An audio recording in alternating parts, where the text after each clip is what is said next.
할렐루야. 예, 이 저녁에도 천국을 향해서 힘차게 달려가시길 바랍니다. 오늘은 우리가 그리스도께 붙잡힌 인생이라는 제목으로 같이 말씀을 나누도록 하겠습니다. 그리스도께 붙잡힌 인생. 우리 지난주에는 사도 바울이 성도들에게 같은 말 쓰는 것이 수고롭지 않다 그랬어요. 나는 수고롭지 않고 너희들은 안전하다 하면서 세 가지를 삼가하라 그랬습니다.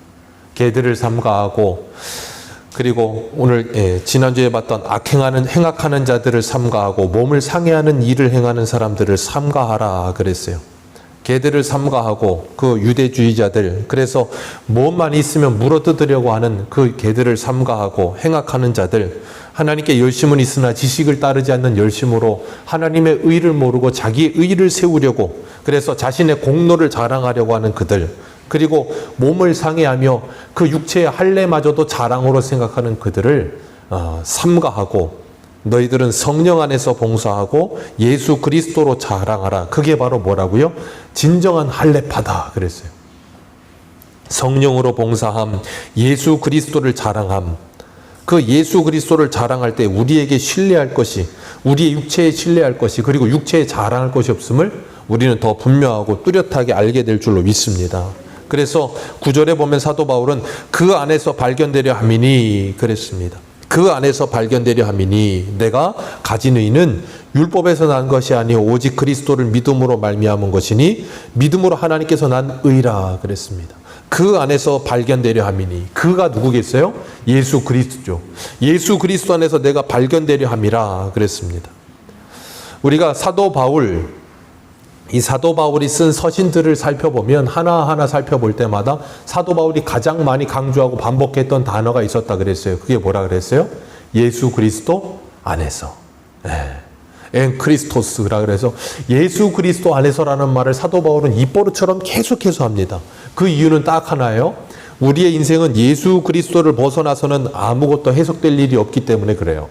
우리의 인생은 예수 그리스도를 벗어나서는 하나님께 아무것도 카운트 되는 것도 없습니다. 그래서 로마서 14장에서는 분명히 말씀하셨어요. 믿음을 따라 행하지 않는 것은 다 죄니라. 그리고 히브리서 11장 6절에도 믿음으로 하지 않으면 하나님을 기쁘시게 할 수 없느니라 라고 말씀하세요. 그래서 성도는 예수 그리스도를 믿는 믿음 안에 있을 때에만 온전해질 수 있는 줄로 믿습니다.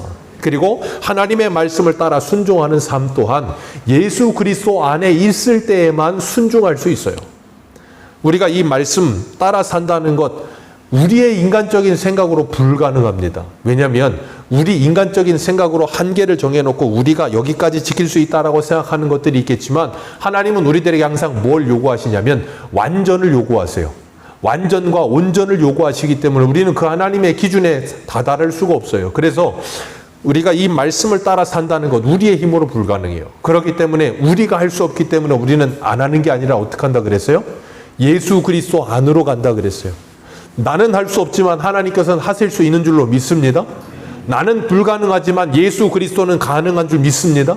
하나님의 말씀을 따라 사는 일, 나는 힘들어요. 나는 할 수 없습니다. 그러나 우리가 주님 안에 있을 때, 기도하며 하나님의 은혜를 받을 때, 그래서 성령으로 봉사하기 시작하고 성령 안에 거하기 시작할 때 어때요? 그 말씀이 내 안에서 사라지게 되는 경험을 하게 되는 겁니다. 그걸 우리는 뭐라 그래요? 성령의 인도하심이다. 그렇게 부르는 거예요. 그래서 예전에 그 목적이 이끄는 삶인가요?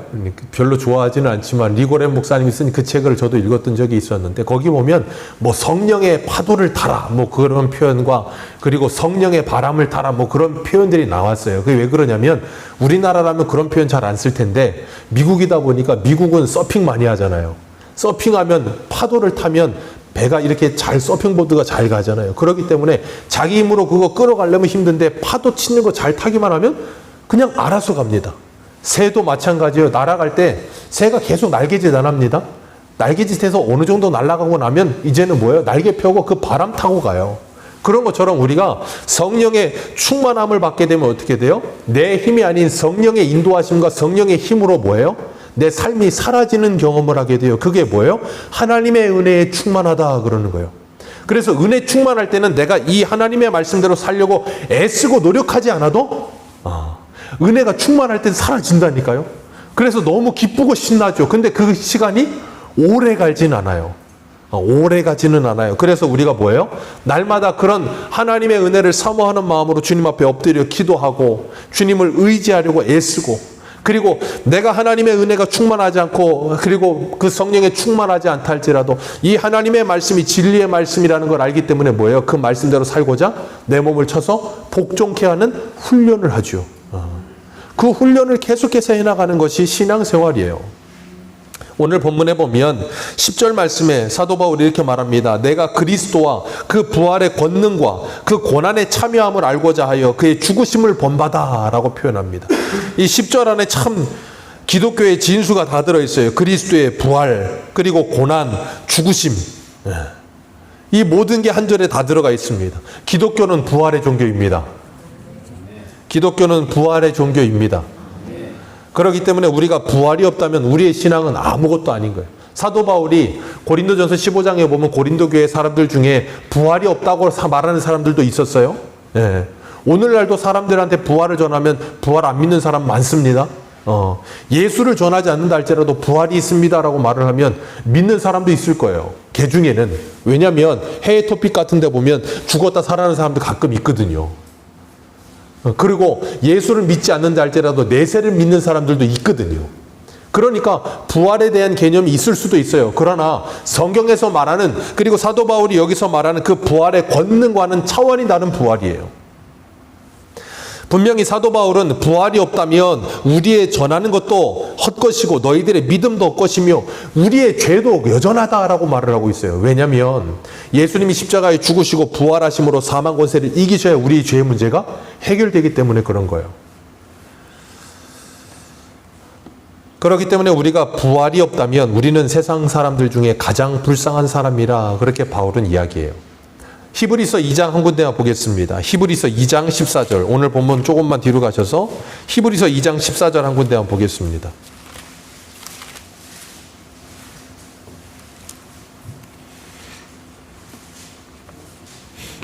히브리서 2장 14절에서 우리 15절 2절 같이 읽겠습니다. 시작. 자녀들아 혈과 육에 속하였으며 그도 또한 같은 모양으로 혈과 육에 함께 지니심은 죽음의 세력을 잡은 자 곧 마귀를 멸하시며 또 죽기를 무서워함으로 한평생 매어 종노릇하는 모든 자들을 놓아주려 하심이라. 아멘. 예수 그리스도께서 우리와 같은 모양으로 오시고 십자가에 죽으시고 부활하심을 통해서 뭘 멸하셨다고요? 마귀를 멸하시고, 그리고 죽기를 무서워하며 한평생 그 죽음의 종노릇하며 살고 있는 자들을 뭐 하려고요? 놓아주려 하심이라. 그래서 예수 그리스도를 믿고 구원함을 받아서 부활이라고 하는 것을 경험한 하나님의 사람들은 뭘 두려워하지 않는다고요? 죽음을 두려워하지 않는 삶을 사는 거예요. 그게 사도행전의 제자들의 모습인 거예요. 왜요?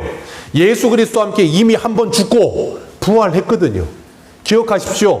우리는 예수 그리스도를 진실로 믿고 영접하는 순간 예수와 함께 십자가에 죽고 부활한 존재가 되는 겁니다. 아멘이십니까? 네. 예수와 함께 나는 죽고 예수와 함께 다시 살아난 존재가 되는 게 우리들이에요. 그래서 우리는 첫째 부활을 경험했기 때문에 뭐 합니까? 그 부활의 소망을 가지고 믿음으로 사는 거예요. 성경은 우리에게 분명히 말씀하고 있어요. 우리에게 분명한 부활이 있다. 그러면서 히브리서 우리 찾으신 김에 9장 27절도 한번 봅니다. 히브리서 9장 27절.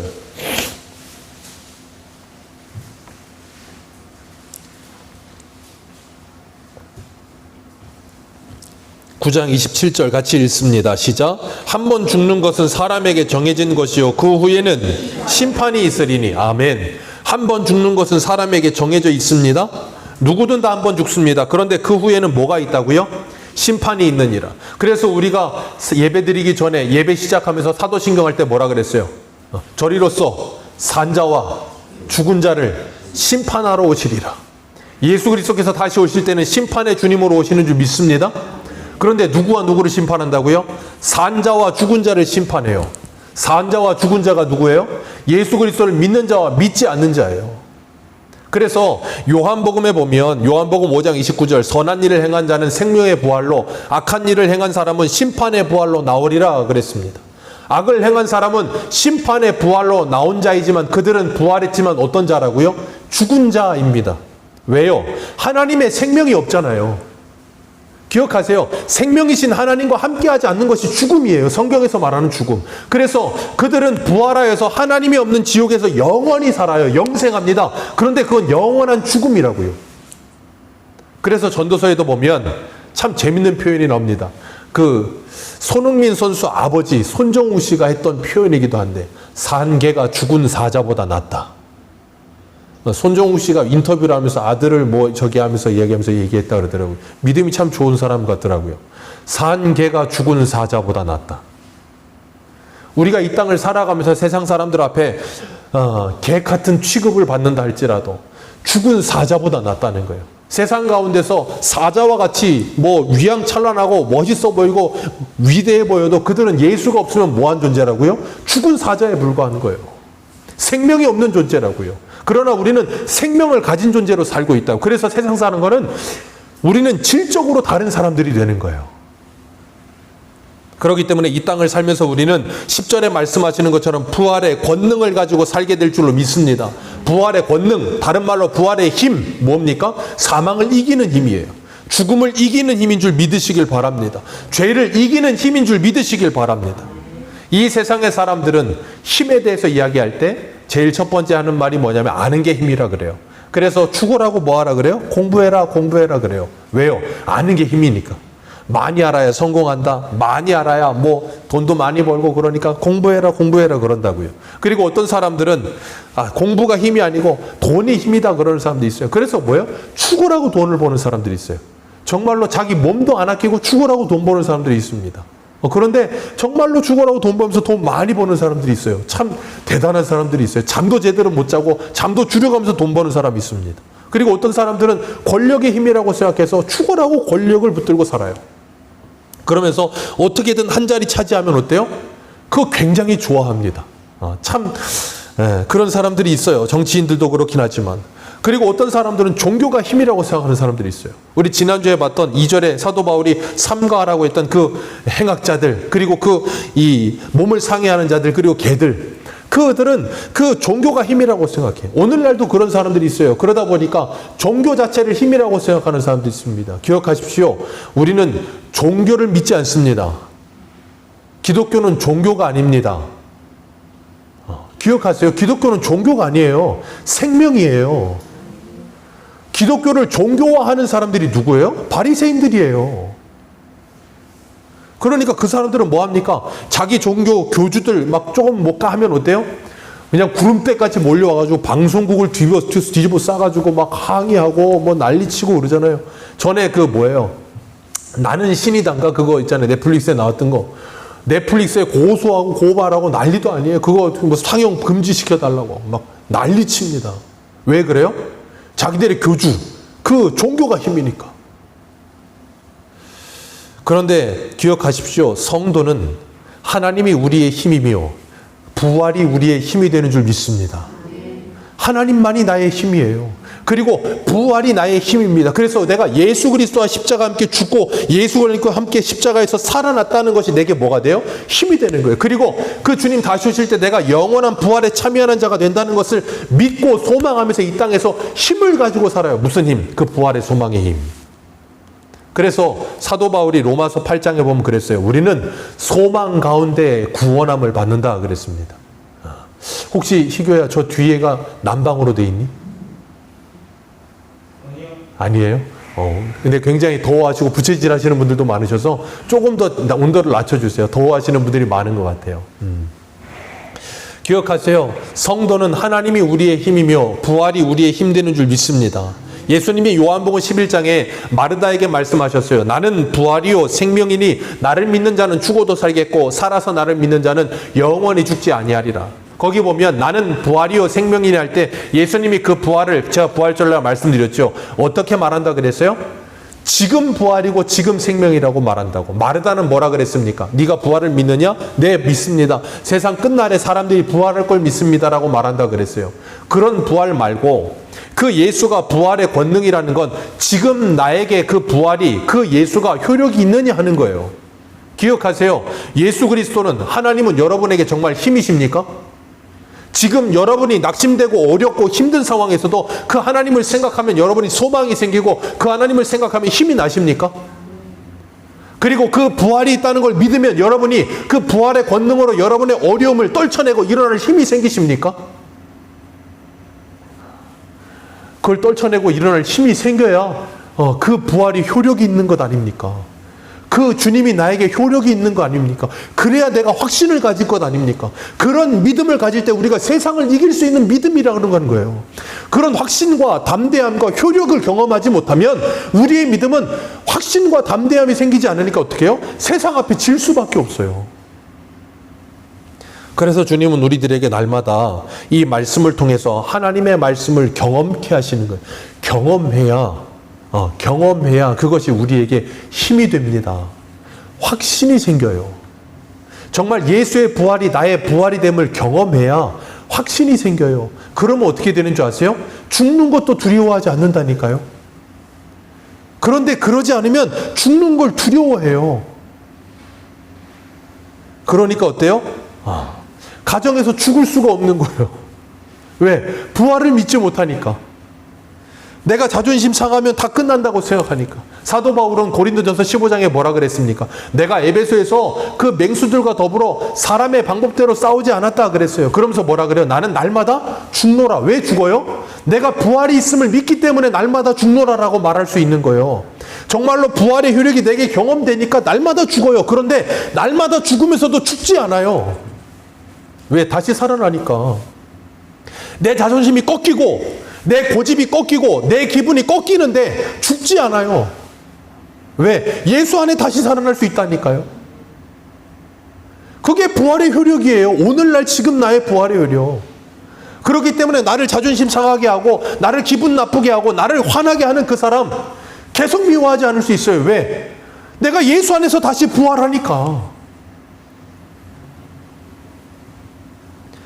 그걸 우리가 경험해야 날마다 우리가 죽노라 하는 신앙을 가지고 부활의 신앙을 가지고 살면서 세상 앞에서요, 세상을 압도하며 살 수 있는 거예요. 그러지 않으면 세상을 압도할 수가 없어요. 오늘 본문에 사도 바울이 이야기합니다. 오늘 본문 10절 다시 한번 읽습니다. 시작.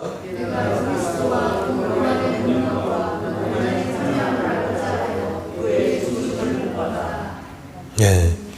부활의 권능과 고난의 참여함을 알고자 하여 그의 죽으심에 뭐하였다고요?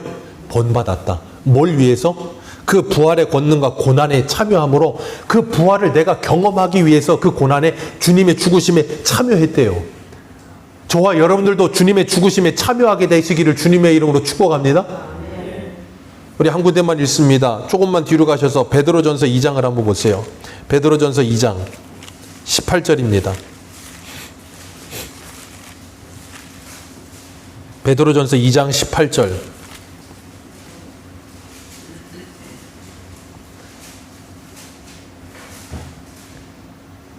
베드로전서 2장 18절 19절입니다. 같이 읽겠습니다. 두 절입니다. 시작. 사환들아 범사에 두려워함으로 주인에게 순종하되 선하고 관용하는 자들에게만 아니라 또한 까다로운 자들에게도 그리하라. 부당하게 고난을 받아도 하나님을 생각함으로 참으면 이는 아름다우나 죄가 있어 매를 맞으면 무슨 칭찬이 있으리요. 그러나 선을 행함으로 고난을 받고 참으면 이는 하나님 앞에 아름다우니라. 21절 읽습니다. 시작. 이를 위하여 너희가 부르심을 받았으니 그리스도도 너희를 위하여 고난을 참으사 너희에게 본을 끼쳐 그 자체를 따라오게 하셨느니라. 아멘. 사도 바울이 뭐라 그랬어요? 오늘 본문 10절에서는 내가 부활의 권능과 그 고난에 참여함을 알고자 하여 그 죽으심을 뭐했다? 본받았다. 그러면서 나는 날마다 죽었다. 나는 날마다 죽는 게 뭐라고요? 직장 가서 애매히 고난을 받는 거예요. 직장 가서 이상한 상사들 만나는 거예요. 그런데 애매히 고난을 받으면서도 뭐 한다고요? 나는 날마다 죽노라. 이게 돼야 되는데 문제는 오늘날의 사람들은 이게 안 돼요. 왜요? 내가 왜 이런 취급을 받아야 돼? 내가 왜 이런 어려움을 당해야 돼? 그냥 고소해버려. 그냥 고소하고 다 끝내버려. 편해요. 쉽습니다. 얼마나 쉽겠어요. 당시에 로마 사람들이요, 오늘날 사람들만큼 고소 많이 했어요. 오늘날 사람보다 더 했을걸요. 그 사람들은 뭐 조금만 것만 해서 무조건 고발이야. 법대로 해. 로마에서부터 시작된 거예요. 뭐만 하면 다 고소고발이야 그냥. 그러다 보니까 뭘 안 해요? 일상생활 속에서 죽는 훈련이 되질 않는. 나는 날마다 죽노라가 돼야 되는데 죽는 훈련이 잘 되질 않아. 오늘 오전에도 말씀을 드렸죠. 가정이 화목하고 하나 되기 위해서 우리의 입을 닫고 귀를 열어야 되는데 그게 잘 되지를 않아. 내가 하나님의 말씀에 순종하여서 남편을 정말로 남편에게 순복해보고 아내를 정말로 내 몸과 같이 사랑해보고 자녀들을 노엽게 하지 않고 사랑해보려고 하면 노력을 하는데 문제는 뭐라 그래요? 남편이? 저게 죽을 때가 됐나? 그냥 하던 대로 해. 왜 그래 갑자기? 그러면 어때요? 내가 그냥 하나님의 말씀대로 해버리라고 결단했던 게 한순간에 와르르 무너져. 그럼 뭐라 그래요? 아유 그래 네가 그럼 그렇지 내가 널 잘해주려고 그래도 안 된다 그러고 그냥 또 포기해버리고 만단 말이에요. 날마다 죽노라가 아니고 하루도 못 죽어. 그러니까 뭐예요? 이 말씀을 붙들고 계속해서 씨름해야 된다고요. 내가 해버리라 하고 다짐하고 깨지더라도 또 하고 도전하면서 계속해서 도전하다 보면 뭐 한다고요? 연이어 떨어지는 물방울에 바위는 뚫려진다니까요.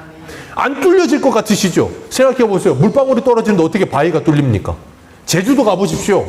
그 제주도 마라도 마라도 배 타는 데 가보니까 그 뭐 해상전림 뭐 있더라고요. 이렇게 막 바위 파인데 해상전림 맞나요? 그게 파여 있어요. 파도 치니까. 그게 돌 파이는 게 눈에 보입니까? 안 보여요. 하루에도 수백 번, 수천 번씩 치니까 결국에는 파여요.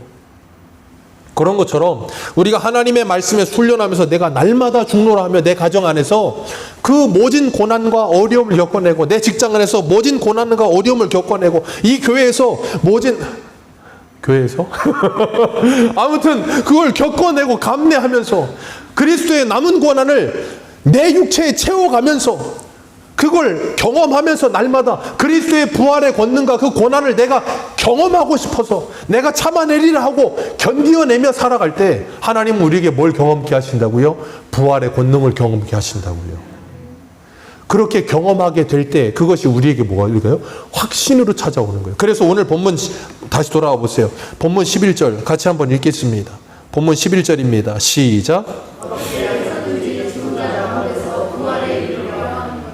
어떻게 해서든지 죽은 자 가운데서 부활에 이르려 하노라. 근데 그걸 위해 뭐 한다고요? 지금 날마다 죽노라 하는 훈련을 하고 있다는 거예요. 저와 여러분들도 그 훈련 하시기를 주님의 이름으로 축복합니다. 제가 천주교를 별로 안 좋아하지만 천주교에서 잘했다 싶었던 거 하나, 배우고 싶었던 거 하나가 있었어요. 그게 뭐냐면 예전에, 지금은 없어요. 근데 예전에 천주교인들 차에 보면 차 뒤에 꼭 붙어 있었던 거 있어요. 우리 기독교인들 109. 기독교 방송 106.9. 목사인데도 109점이라고 그러고 있으니까 106.9 극동방송 붙여놓은 것처럼 그 자리에다 꼭 천주교인들이 붙여놓은 게 있었어요. 예전에 김수환 추기경 살아있을 때. 그게 뭐였냐면 내 탓이요. 그 차에 꼭 붙어 있었어요. 근데 요즘 그거 안 붙이고 살더라고요. 왜? 하도 내 탓이 하다 보니까 이제 억울해서 못하겠는지. 여러분, 우리가 일상생활하면서 내가 잘못한 거 없을 수도 있고요. 내가 힘든 일, 내가 뭐 이렇게 내 이런 취급 안 받아도 되는 사람인 것 같은데, 집안에서도 남편한테 나 이런 취급 받을 사람 아닌데, 내가 그동안 집에서 얼마나 귀하게 자랐는데 이 남편이 이게 정신을 못 차렸나? 그러면서 막 그런 기분이 들 때도 있고, 막 그럴 때 있다고요. 그런데 그럴 때 우리가 뭐 하라고요? 예수 그리스도를 바라보라. 왜요? 그리스도께서 그 모든 고난을 다 감내하시면서 우리에게 본을 보이시고 뒤따라오라고 하셨다고요. 그러면서 뭐예요? 그 십자가의 능력을 우리에게 경험케 하셨어요. 우리들도 그 그리스도를 뒤따라가면서 내가 날마다 죽노라의 훈련을 통해 그들에게 그리스도의 사랑을 전해주어서 그들이 정말로 그 사랑을 만나게 될 때 어떻게 돼요? 그들이 녹아져 내리는 놀라운 하나님의 은혜를 경험하게 되는 거예요. 그래서 로마서에 뭐라 그랬습니까? 원수를 사랑하라 그러면서 뭐라 그러셨어요? 그 위에 뭘 올려놓으라고요? 핀숯을 올려놓으라 그러시잖아요. 악을 악으로 갚지 말고 선으로 악을 이기며 그 머리 위에 핀숯을 올려놓으라. 생각해 보세요. 핀숯을 올려놓으면 어떻게 되겠어요? 뜨거워질 거 아닙니까? 그들이 주님께 돌이키지 않으면 심판을 받을 것이고 그 핀숯에 의해서 심판을 받을 것이고 돌이키고 나면 어떻게 되겠어요? 자기가 뭘 했는지 아니까 얼굴이 붉어질 거 아닙니까? 창피함을 깨닫게 될 거라고. 그리고 나면 뭐겠어요? 고마움이라는 게 뭔지를 깨닫게 될 거라고요. 그렇기 때문에 주님은 우리들에게 선으로 악을 이기라고 말씀하고 계세요. 기억하세요. 선으로 악을 이기는 일 정말로 힘든 겁니다. 악을 악으로 이기는 일이 제일 빨라요. 옛날에 우리나라 사람들이 그랬잖아요. 법보다는 뭐가 빠르다고요? 주먹이 빠릅니다.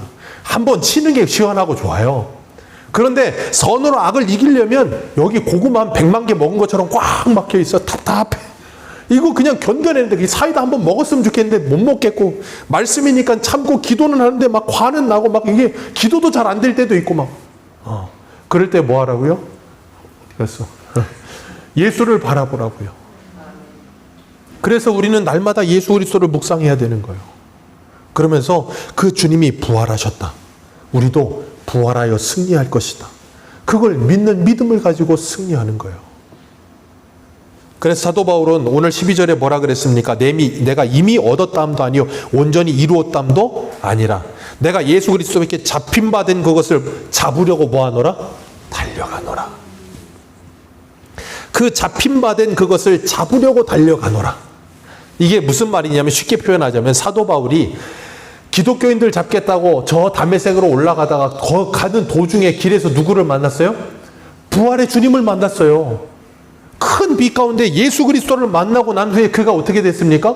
예수 그리스도에게 사로잡혀 버렸어요. 한순간에 예수 그리스도에 사로잡히고 난 후에 그가 일평생 뭐 했어요? 그 예수 그리스도를 붙잡기 위해 달려가는 삶을 살았다는 거예요. 그래서 사도행전 20장 24절에 나의 달려갈 길과 주 예수께 받은 사명, 하나님의 은혜의 복음을 증거하는 일을 마치려 하면은 나의 생명을 조금도 귀한 것으로 여기지 아니하노라. 그게 뭐예요? 내가 잡으려고 달려가노라 라고 말하고 있는 거예요. 그렇게 주님께서 맡기신 복음을 위해서 자신의 일평생을 그 나라를 위해서 달려갔던 것처럼 저와 여러분들도 하나님의 나라인 천국을 향해서 날마다 달려가야 될 줄로 믿습니다. 우리는 달려가는 중입니다. 에베소서 2장이 그랬죠. 우리는 하나님의 성전으로 지금 지어지는 중이라 그랬습니다. 그죠? 달려가노라 말했던 것처럼 우리는 성전으로 지어지고 있는 중 과정 속에 있어요. 과정 속에 있기 때문에 이쁘겠어요? 안 이쁘겠어요? 건물 짓는 거 보세요. 건물 짓는데 여기 가다 보면 아파트도 짓고 건물 많이 짓잖아요. 건물 질 때 보면 이뻐요? 안 이뻐요? 안 이뻐요. 막 바리케이트 쳐놓고 막 이렇게 막 공골이 올라가고 세면트 해놓은 거 보면 별로 그렇게 이뻐 보이지 않아. 그런데 그거 다 지어서 색칠 다 해놓고 샤시 붙여놓고 다 해놓으면 이뻐요? 안 이뻐요? 이쁘잖아요. 그래요. 우리가 육신 있는 눈으로 볼 때, 우리 옆에 있는 사람이 볼 때는 그 과정 속에 있기 때문에 별로 안 이뻐 보일 수도 있다니까요. 그런데 주님께서 그 사람을 완성하실 그 완성의 그림을 바라보게 될 때 뭐 한다고요? 아름다운 거예요. 그래서 우리는 주 안에서 그 사람을 바라볼 수 있어야 되는 거예요. 나의 육신의 눈으로 보면 꼴보기 싫어. 나의 육신의 눈으로 보면 좀 그냥 싫을 때도 있어. 그런데 주 안에서 바라보면 그의 완성된 모습 속에 그 아름다움을 보게 되는 거예요. 그렇기 때문에 우리가 주님께서 이 달려가는 과정 속에서 우리에게 그 눈을 뜨게 하실 줄 믿습니다. 그래서 형제들아, 나는 아직 내가 잡은 줄로 여기지 아니한다. 사도 바울도 잡은 줄로 여기지 않는데 우리가 잡은 줄로 여기면 안 되지 않겠습니까?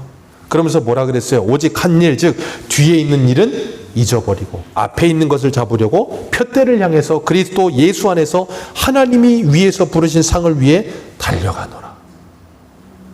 바울이 이 표현 쓴 건 당시에 올림픽의 마라톤 경기 그거 연상하면서 바울이 올림픽 많이 했잖아요. 그리스에서. 그러다 보니까 그런 걸 착안해서 고린도전서에도 그렇고 많이 사용하거든요. 면류관의 표현도 그렇고. 그런 것처럼 우리도 그 달려가는 과정 속에 있는 줄 믿으시길 바라요. 옆에 분들 한번 보세요. 달려가는 과정 속에 있습니다. 아직 온전하지 않습니다. 온전하지 않아요. 우리 세윤이도 아직 온전하진 않아요. 달려가는 과정 속에 있습니다. 그런데 저 아이가 앞으로 어떻게 온전해질지는 우리는 모르지만 하나님께서 온전하게 만들어 가실 때 얼마나 아름답겠어요. 우리가 그걸 바라보면서 이 땅에서 뭐예요? 그 사람을 존중하고 귀히 여기는 거예요. 하나님께서 우리들에게 분명히 우리가 잡아야 될 것이 있다 그러면서 뒤에 것 돌아보지 말래요. 인생 살아가면서 뒤에 것 돌아보지 마시기를 주님의 이름으로 축복합니다. 사람들 자꾸 뒤에 거 돌아보는 사람이 있어요. 과거에 붙들려 있는 사람들. 그래서 늘 말해요. 내가 왕년에는 말이야. 그 왕년을 좋아하는 분들이 참 많은데 왕년에는 참 정말 날아다니던 분들이 많아요. 신앙생활도 내가 왕년에는 말이야 그러면서 신앙생활에 날아다녔던 분들이 많아. 그런데 문제는 왕년에는 날아다녔는데 지금 막 기지도 않고 그냥 멈춰 있어. 그러다 보니까 지금 날아보려고 열심히 날개짓 하는 사람들을 보면 항상 뭐라 그래요? 아유, 내가 왕년에 다 해봤는데 말이야. 아유, 그냥 별거 없어. 그러면서 날아보려고 하는 사람 날지도 못하게 날개를 꺾어버려. 그러면 안 된다고요. 내가 지금 날아야 되는데 안 날르고 있는 나를 보면서 한탄하고 내가 나르기 위해서 노력해야지. 내가 다 해봤는데 안 되라고 생각하시면 안 된다고요. 바울도 지금 나르고 있는데, 달려가고 있는데 자꾸 안 달리고 멈춰서 가지고 달리려는 사람들 자꾸 길을 꺾으면 안 되는 거예요. 그렇게 과거에 붙들려 있는 인생 살지 마시기를 주님의 이름으로 축복합니다. 자꾸 붙들려 있는 사람들이 있어요. 붙들려 있는 사람들. 예수 그리스도에게 붙들려야 되는데 쓸데없는 거에 자꾸 붙들려 있는 사람들 많아. 얼마나 인생에 붙들리는 사람들 많은지 몰라요. 애들은 간혹, 그렇지 않은 애들이 거의 대부분이지만 간혹 공부에 붙들린 애들 보면 참 불쌍하네요. 참 죽으라고 공부하는 애도 얼마나 많습니까? 근데 그게 자기가 공부에 붙들린 건 아니고 부모에게 붙들려서 그냥 거의 뭐 뺑뺑이를 돌다시피 뺑뺑이를 돌아요. 제 예전에 보니까 서울 사는 애들 그 다큐멘터리가 나왔어요. 서울 대치동 쪽 애들만 나오는데 초등학생이 밤 10시, 11시까지 학원을 다니고 저녁을 먹을 시간이 없어서 편의점에서 삼각김밥 먹으면서 가요. 근데 거기서 너무 충격적이었는데 공부 막 해갖고 점수가 잘 나왔어. 그랬더니 엄마가 좋아해. 근데 문제는 뭐냐면 애는 좋아하질 않아. 참 불쌍하지 않습니까? 어떤 사람들은 뭐 젊은 애들은 아이돌에 붙들려 있는 애들도 있어. 아이돌이라면 그냥 환장을 하고 그냥 여기저기 가고 막 하는 애들도 있고, 어떤 사람들은 공부에 붙들리고, 어떤 사람 아이돌에 붙들리고, 어떤 사람 술에 붙들리고, 어떤 사람 담배에 붙들리고, 어떤 사람 쇼핑에 붙들리고. 쇼핑에 붙들린 사람들 보면 필요하지 않은데 그냥 삽니다. 중독이에요, 중독. 참 이상한 사람들이 있어요. 그게 왜 그래요? 붙들려 있기 때문에 그래요. 그래서 자유를 누리질 못하고 거기에 붙들려서 계속 그거 끌려가는 거예요. 근데 예수에게 붙들리면 그 모든 것으로부터 자유하게 될 줄로 믿습니다. 그래서 우리 예수 그리스도 안에서 우리가 새로워져야 돼요. 그리고 그 달려갈 길을 바라보면서 표대를 향해서 달려갈 수 있어야 돼요. 이 표대 우리에게 중요해요. 왜냐하면 그 표대는 흔들리지 않거든요. 우리가 인생을 가면서요, 그 표대를 향하는 가는 길이 어떤 길로 가야 하는지는 우리는 다 몰라요. 왜냐하면 인생이 초행길이거든요. 그러니까 어떻게, 어느 방법으로 어떻게 가야 되는지는 모르지만 그 목적지와 종착지는 분명히 있어. 그럼 뭐합니까? 가면서도 그걸 바라보는 거예요. 그럼 뭐예요? 잘못 가고 있으면 그리로 다시 수정할 수가 있잖아요. 그러니까 우리는 그 표대를 날마다 바라보셔야 되는 거예요. 현실은 우리를 자꾸 흔들어 놓습니다. 제가 예전에 멀미가 굉장히 심했다 그랬잖아요. 요즘은 잘 안 하지만 예전에는 정말 심했어요. 그래가지고 차 한 번 타면 몸무게가 빠져요. 이해가 안 되시죠? 정말로 차 한 번 타면 몸무게가 한 1, 2kg 빠집니다. 차에서 내리면 얼굴이 하얘져요. 창백해져가지고 하도 쏟아내고 땀 흘리고 그러니까 창백해져서 내릴 정도예요. 그런데 안산에서 원로 목사님 목회하실 때 영종도를 오는데 그 직행버스를 타고 오면 제일 싫어. 아주 그냥 그 냄새나는 그 직행버스 타고 오면 매우 오바이 타고, 그럼 큰 사모님 맨날 거짓말이야. 다 왔대. 다 왔다는데 언제 다 와? 10분을 가도 다 안 오고 20분 가도 다 왔대 맨날. 그러면서 저한테 하는 말이 뭐였냐면 저 멀리 보라고. 저 멀리 산이나 뭘 보래. 왜냐면 차 안에 가면 흔들리고 막 그러니까 얘가 더 어지러우니까 저 산은 계속 막 빨리 안 변하고 거기 그대로 있으니까 그 산 보라는 거예요. 그런 것처럼 우리가 신앙생활 하면서 사도 바울이 표대를 향해 간다는 건 그 흔들리지 않는 표대를 바라보면서 현실이 너무 빠르게 변하고 막 흔들린다 할지라도 우리가 흔들리지 않을 수 있는 방법은 그 표대를 바라보는 거예요. 그래서 그 표대 대신에 예수 그리스도를 바라보지 않으면 우리는 뭐예요? 이 정신없이 빨리 지나가는 세월에 흘려 떠내려갈 수밖에 없어요. 요즘 자꾸 듣는 말이 뭐냐면 주변에서 시간이 너무 빨리 간다는 거예요. 벌써 5월이에요. 2024년 1월 1일 날 청년들하고 백운산 올라가서 해돋이를 봤는데 벌써 5월이에요. 쏜살처럼 가더라고요. 이렇게 빨리 가는 인생 속에 우리가 정신없이 살아가는 인생 속에 이 정신이 제대로 박혀 있으려면 표대를 날마다 바라보셔야 돼요. 그러면서 사도 바울이 이렇게 말합니다. 그 부르심의 상을 위해 달려가노라. 주님 우리에게 부르신 그 부르심의 상을 주실 줄로 믿습니다. 그 부르심의 상을 바라보시면서 믿음으로 승리하시기를 주님의 이름으로 축복합니다. 그리고 15절 같이 읽겠습니다. 15절입니다. 시작.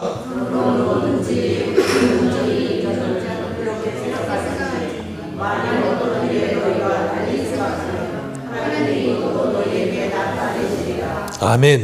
누구든지 온전히 이룬 자들은 그랬어요. 이 온전히 이루었다는 게 신앙이 완성됐다는 표현이 아니에요. 바울이 13절에서도 분명히 말했잖아요. 12절과 나 이미 잡은 사람 아니다. 지금 잡으러 가고 있다 그랬잖아요. 그러면 이 온전히 이룬 자들이라는 표현은 뭘 말하는 거냐면 우리가 그 부활에 참여한 자가 되었다면 그 말이에요. 그 부활을 잡으러 가는 사람이 되었다면 이렇게 생각할지니라. 뭘 생각해요? 바울이 지금 말한 이것을 생각하고 표대를 향해서 우리 뭐 하자는 거예요? 같이 달려가자 그 말하는 거예요. 그 말하면서 뭘 하는 거냐면 그 다음 만일 어떤 일이 너희가 달리 생각한다면 하나님이 이것도 너희에게 나타내시리라 그랬어요. 그 말은 뭐냐면 내가 지금 말한 이렇게 말한 이 모든 걸 너희들이 동의하지 않는다면 그리고 다르게 생각한다면 하나님이 그것 또한 너희들에게도 뭐 하시리라? 나타내 주실 것이다. 그래서 16절 같이 읽습니다. 시작.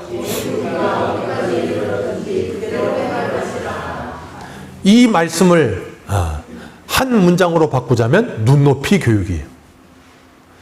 우리가 어디까지 이르렀든지 그대로 행하라. 그 말은 뭐예요? 어디까지 이르렀든지 하나님께서 그 사람이 눈높이에서 맞춰주셔서 우리가 잘하도록 해주시겠다는 거예요. 그래서 내가 지금 말하는 이걸 너희들이 다 이해하지 못하고 달리 생각하고 있다 할지라도 하나님은 너희들을 어디에 이르렀든지 거기에서 너희들의 믿음을 잘하게 해주실 거다 그 말이에요.